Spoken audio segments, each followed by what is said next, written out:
Davies. Thank you, Madam Deputy Speaker. It's a pleasure to speak in this debate. We've had two of the most powerful speeches I've heard in my time in Parliament, and first and foremost, by a country mile, is that by the Honourable Lady, the member for Canterbury, which is one of the bravest and most powerful speeches I've ever heard anywhere, not just in this place, but anywhere, to be perfectly honest. And her contribution to this debate, I think, will be remembered for an awful long time to come, and this debate will be remembered for her contribution to it.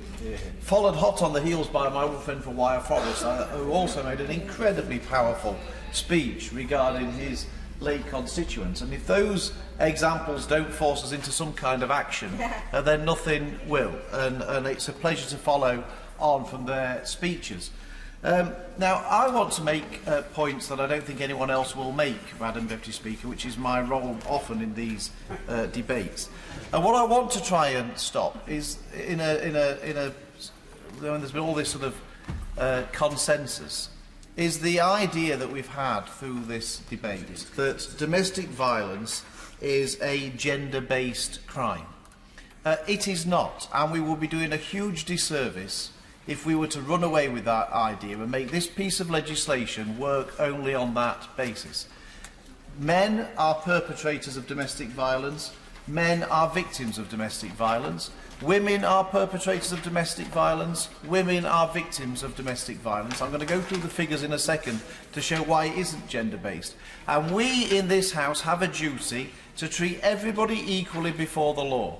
And I hope that it doesn't matter whether the perpetrator is a man or a woman, they should face the full rigour of the law, and whether the victim's a man or a woman, they should have exactly the same safeguards by this House. And I hope that that's what this legislation will do, and I don't want to hear any ideas that it shouldn't be like that. And just for the record for this, the official figures, the last figures for which available, show that you are 1.5 times more likely to be a female victim of domestic violence in a lesbian relationship than in a heterosexual relationship.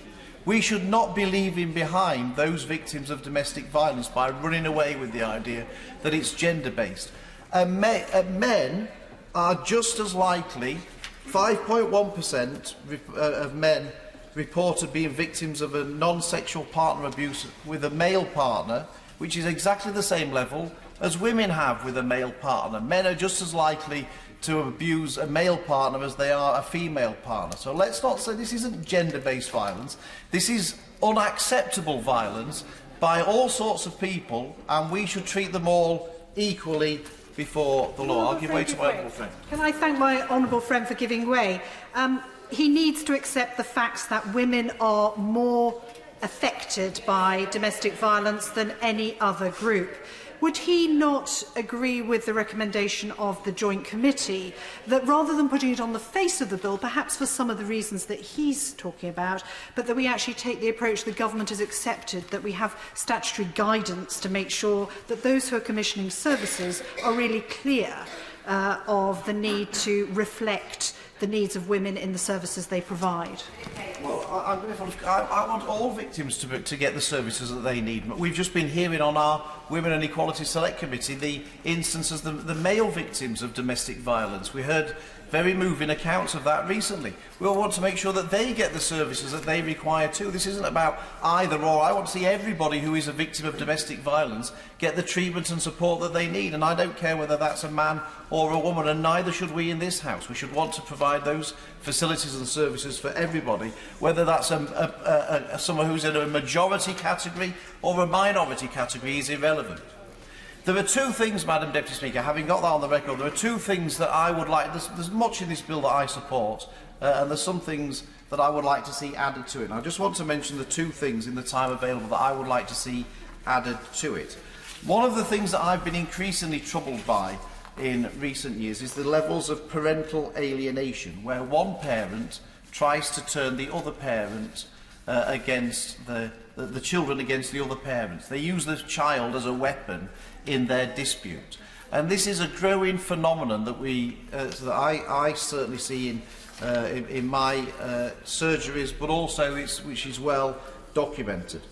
Now, quite clearly, in some cases, particularly where there is domestic violence taking place, it's quite right that the parent is removed from the family and the whole family. And I'm a hardliner on crime, as most people, I think, know, and I would treat perpetrators of domestic violence much more severely in the courts than they are at the moment.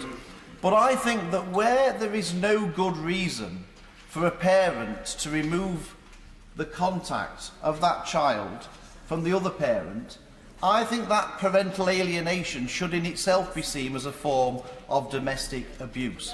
Because one thing that has come out during this debate, quite rightly, is that the people who are the biggest victims of domestic abuse often are the children.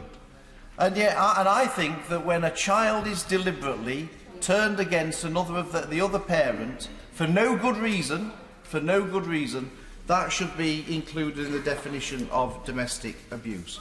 The other thing that I think should be included, and I hope that the Minister will consider this. I'm surprised the SNP don't think that that's a particular problem, but that's a matter for them to explain.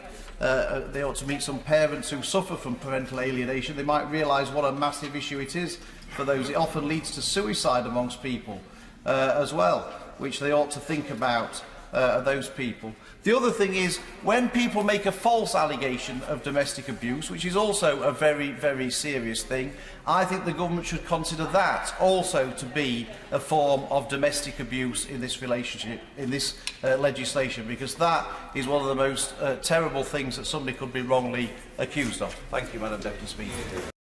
Can't you see it too? There's an elephant in the room.